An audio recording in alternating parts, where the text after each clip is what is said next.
Welcome aboard the Callisto 71. Torch freighter. A build that's taken nearly a week to refine. The actual build itself took 48 hours. But then I've tweaked it and I've done a few other things. But this is the ship.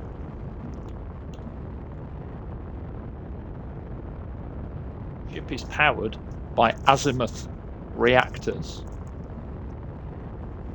It has Flare's torch drive to allow it to lift a staggering amount of weight. And it's based on a Surusub Nest class light freighter. I wanted to build it because I've never built a ship like this. But here it is. So what are we doing? Well, I'm going to give you a brief tour of it. But first of all, we're going to touchdown.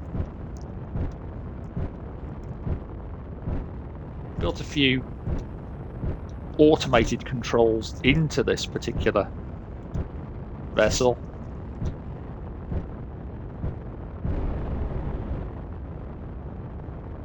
So you don't need to touch the landing gear or anything like that. All you need to do,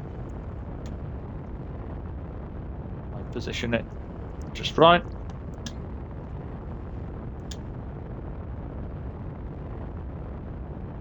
Is down on the D-pad and land. What you can do as well is put the batteries on charge.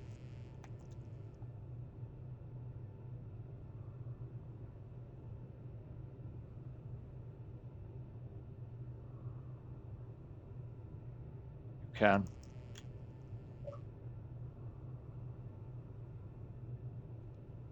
lower the rear ramp.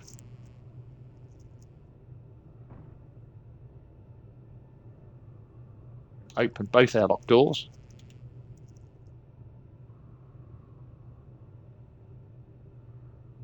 Set the exterior vents to depressurize on an oxygen-rich planet. Put your tanks on stockpile. And the landing gear are already locked. So leaving the pilot and the co-pilot, the bridge neck has cargo access. Through the bridge neck, you can see cargo.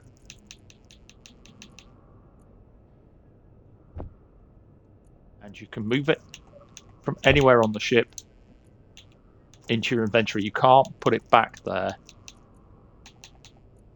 because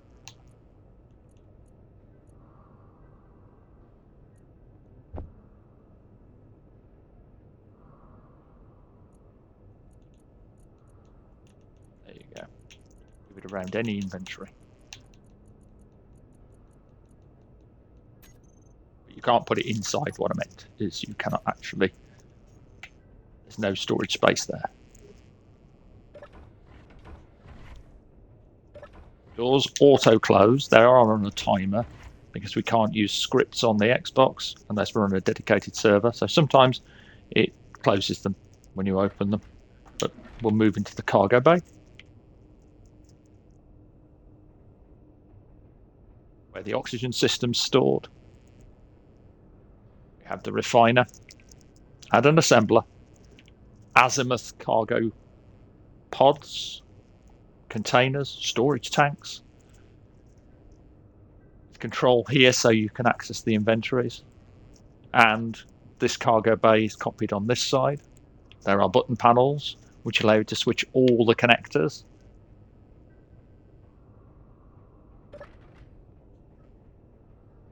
Then moving up here, we have the crew quarters where you can sit, relax, enjoy some Clang Cola. Up here, showers, crew area for beds, lockers, jump drive, toilets, and the whole thing is mirrored over on this side. We move down here. Cryo and med scan. Cryopods. Medical scan.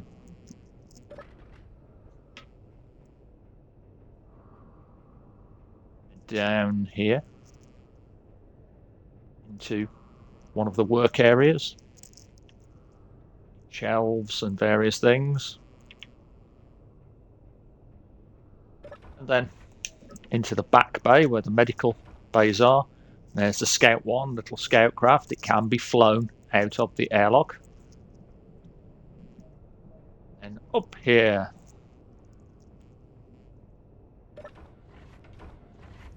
into engineering, gyroscopes, button panels again, allowing you to do all sorts.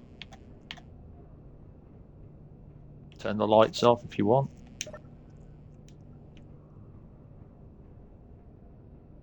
The reactors, which are azimuth reactors. Behind the reactors is another flight control that you can use if the main bridge gets damaged or destroyed. Hydrogen storage tanks for the fuel. Generating system for the fuel. And the airlock, which leads out of the ship onto the planet's surface. Get a look at the exterior. There are connectors up here on the back. One for ice and uranium, one general.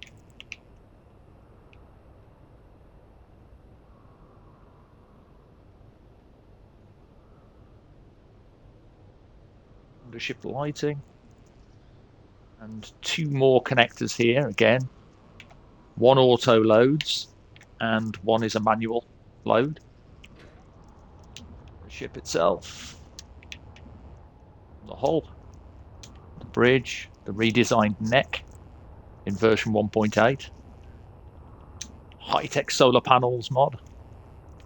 Azimuth antenna. The azimuth overclocked ore detector.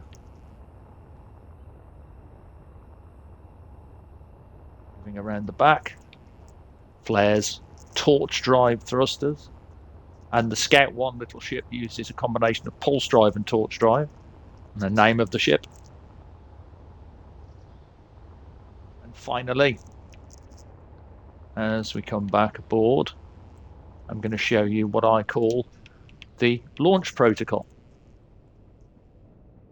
Which is, if you want to fly this ship off planet, make sure that your crew are on board and seated, because when you ascend in Space Engineers, there is no artificial gravity until you get past the grav well. Don't get out of a seat on any kind of ship like this. It can be quite painful. I don't need to do anything except punch the launch takeoff protocol.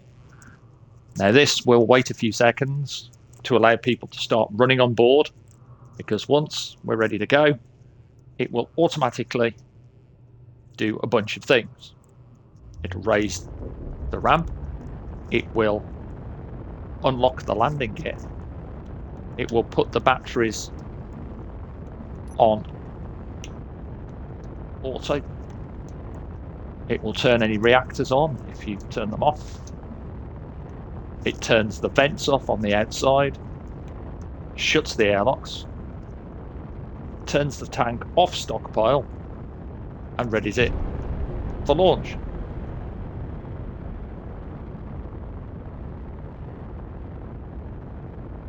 You can ascend to a safe launch.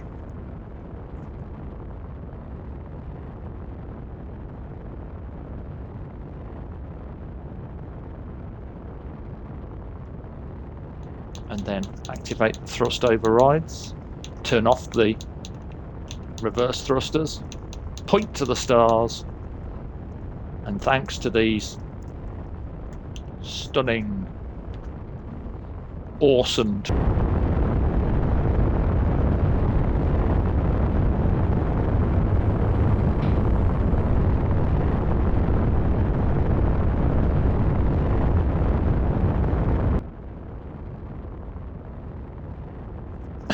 Sorry about that. I had to take a small break there. I'm still recovering from this damn virus. I had a bit of a coughing fit there.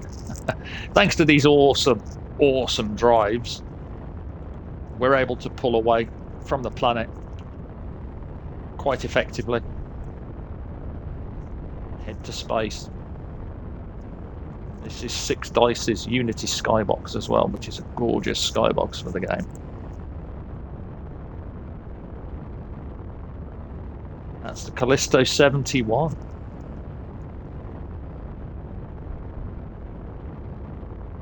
Up on Mod.io, this version, with all the fixes, refinements and improvements. I've left a huge changelog on the profile of it. Play with it. Feel free to have a fly. Obviously, the ship I'm quite pleased with, and it is probably the biggest ship I've ever built in this game. And there you go, that is my build of the Callisto 71 based on a Nest class from Sorosub for Star Wars. I shall catch you in the next one.